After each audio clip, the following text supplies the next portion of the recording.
એક 42 લાખ ની investment ફ્રોડના એફઆઈઆરમાં cyber crime સેલે તપાસ કરી છે અને એ તપાસમાં સામે આવ્યું છે કે ઇન્ડસઇન્ડ બેંકના સરથાના બ્રાન્ચનો જે મેનેજર છે એ સંડોવાયેલ હતો અને જે જેન્ટેલા અકાઉન્ટની પેઢીમાં 42 લાખ રૂપિયાની જે ફ્રોડ હતી તો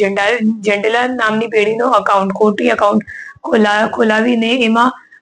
પૈસો ટ્રાન્સફર કરવામાં આવ્યો હતો અને એ અકાઉન્ટ ખોલાવવામાં જે બ્રાન્ચ મેનેજર છે એમની મોટી ભૂમિકા સામે આવી છે અને એના સિવાય બ્રાન્ચ મેનેજર છે જે એજન્ટો આપણે ધરપકડ કરી છે ઉર્વેશાને અગાઉ જે 3 આરોપી અટક કરેલા છે એમાં કેવલ મીત તો એ લોકો સાથે કાવતરું રચીને ઘણા બધા એવા અકાઉન્ટ એમને ઇન્ડસઇન્ડમાં ખોલાવ્યા છે અને એના સિવાય એક મિલન સંઘાની કરીને ઇન્ડસઇન્ડ બેંકમાં અગાઉ કામ કરતો હતો અત્યારે કોટકમાં કામ કરે છે અને એમને પણ ધરપકડ કરવામાં આવી છે કેમ કે અગાઉ રાહુલ મિસ્ત્રીને તાબા હેઠળ કામ કરતો હતો અને રાહુલ મિસ્ત્રી પોતાના કમિશન માટે આવું બધું કામ કરતો હતો એમાં કમિશનનું કંઈક શેર તો મિલન સંઘાનીને પણ આપતો હતો તો એમની પણ ધરપકડ કરવામાં આવી છે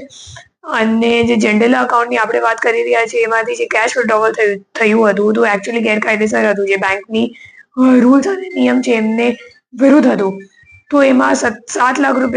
લાખ રૂપિયાનું એમને કેશ વિડ્રોવલ કરાવીને એમાંથી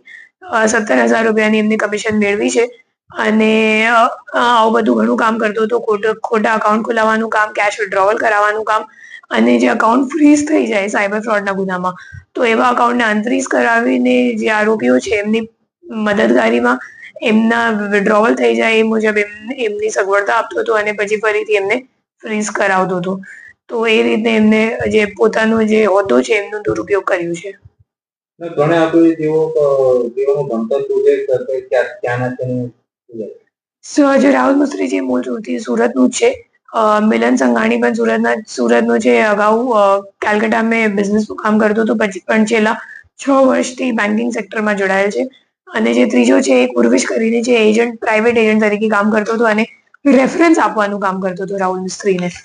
કે આ અકાઉન્ટ ખોલાવવાનું છે આમાંથી કેશ વિડ્રો કરવાનું છે અને આ ગુનામાં અગાઉ જે 3 આરોપીઓ અટક અમે લોકોએ કર્યું છે એમાં મીત દીપક અને કેવલ એ ત્રણે પ્રાઇવેટ માણસો છે અને એ લોકોનું કામ પણ એવું જ છે કે કમિશન ઉપર